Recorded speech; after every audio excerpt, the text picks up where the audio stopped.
బీహార్ రాష్ట్రం నుంచి మొట్టమొదటిసారిగా భారతీయ జనతా పార్టీ జాతీయ అధ్యక్షుడిగా ఇప్పుడు 11 గంటలకు ఆయన బాధ్యతలు స్వీకరిస్తున్నారు. బాధ్యతలు స్వీకరిస్తున్న సందర్భంగా ప్రధానమంత్రి నరేంద్ర మోడీ గారు కూడా వారి యొక్క బాధ్యతల స్వీకరణ కార్యక్రమంలో పాల్గొంటున్నారు. ఆయన మనకి ఈ దేశంలో ప్రముఖ ప్రతిపక్ష నాయకుడు ఉన్నాడు. 56 సంవత్సరాల ఆయన యువకుడైనప్పుడు మా జాతీయ బీజేపీ అధ్యక్షుడు నితిన్ నబీన్ ఇంకా యువకుడు, పిల్లవాడు అని చెప్పుకోవచ్చు. 5 సంవత్సరాలు 5 సార్లు అసెంబ్లీకి గెలిచిన వ్యక్తి. ఇప్పుడు ప్రస్తుతం ఆయన క్యాబినెట్లో మంత్రిగా ఉన్నారు. బీహార్ క్యాబినెట్లో చాలా గొప్పగా ప్రజాసేవ చేయడం ద్వారా మొన్నటి రోజున 5వసారి బీహార్ ఎన్నికల్లో గెలిచాడు. వారు నూతన అధ్యక్షుడిగా బాధ్యతలు స్వీకరిస్తున్న సందర్భంగా వారందరూ కూడా వారికి శుభాకాంక్షలు తెలియజేస్తున్నాం. మేము ప్రత్యేకంగా నెల్లూరు జిల్లా భారతీయ జనతా పార్టీ వారి నాయకత్వంలో బీజేపీ ఇంకా వేగవంతంగా, ఇంకా శక్తివంతంగా, ఇంకా సర్వవ్యాప్తిగా రాబోయే ఎన్నికలు వెస్ట్ బెంగాల్, తమిళనాడు, కేరళ వీటిల్లో అద్భుతమైన ఫలితాలు సాధించి అధికారానికి వస్తాము అనే విశ్వాసం మాకుంది. భారతీయ జనతా పార్టీ చూడండి, ఒక్కసారి భారతీయ జనతా పార్టీ చరిత్ర చూస్తే మీరు కొన్ని సందర్భాల్లో ఊహించని విధంగా జాతీయ అధ్యక్షులు వస్తుంటారు.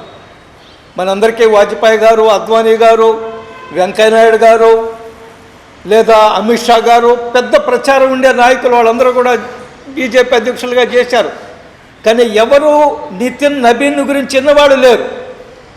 ఆయన జాతీయ అధ్యక్షుడు అయ్యే వరకు మనందరికి కూడా, మాకు కూడా తెలియదు, మీకు కూడా తెలియదు, ప్రెస్ వాళ్ళకు కూడా తెలియదు. అది భారతీయ జనతా పార్టీ గొప్పతనం అని చెప్పడంలో ఎటువంటి సందేహం లేదు. అంతకుముందు నితిన్ గడ్కరీ గారిని జాతీయ అధ్యక్షుడిని చేశారు.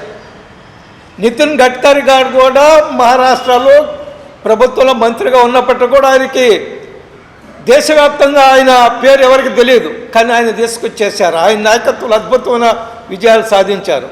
ఈరోజు 45 సంవత్సరాల నితిన్ నబీన్ నాయకత్వంలో కూడా ఒక కొత్త తరము, ఒక కొత్త రాజకీయము వారు చూపిస్తారని, వారికి ఆ శక్తి సామర్థ్యాలు ఉన్నాయని, ఇది కేవలం భారతీయ జనతా పార్టీకి మాత్రమే సాధ్యం. ఇది ఒక వ్యక్తిని, ఎక్కడో ఉన్న వ్యక్తిని, ఆయన యొక్క కమిట్మెంట్ని, ఆయన యొక్క చిత్తశుద్ధిని, ఆయన శక్తి సామర్థ్యాలను గుర్తించి ఈరోజు జాతీయ అధ్యక్షుడు స్థాయిలో మనం చూసాం. అందరం కూడా స్వయంగా అమిత్ షా, నడ్డా, రాజ్నాథ్ సింగ్ గారు వారి పేరుతో నామినేషన్ ఇచ్చారు జాతీయ అధ్యక్షుడిగా.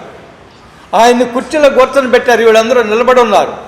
This is the greatness of Bharatiya Janata party యొక్క గొప్పతనం. ఇది దేశం కోసం పనిచేసే పార్టీగా మేమందరం కూడా ఆ పార్టీలో ఉన్నదానికి గర్వపడుతున్నాం. మరొకసారి నితిన్ నబీన్ గారికి భారతీయ జనతా పార్టీ నెల్లూరు జిల్లా శాఖ తరఫున హృదయపూర్వక అభినందనలు తెలియజేస్తూ, వారు ఈ నూతన బాధ్యతల్లో గొప్ప విజయం సాధించాలని, భారతీయ జనతా పార్టీ కొత్త పుంతలు దొక్కాలని కోరుకుంటున్నారు.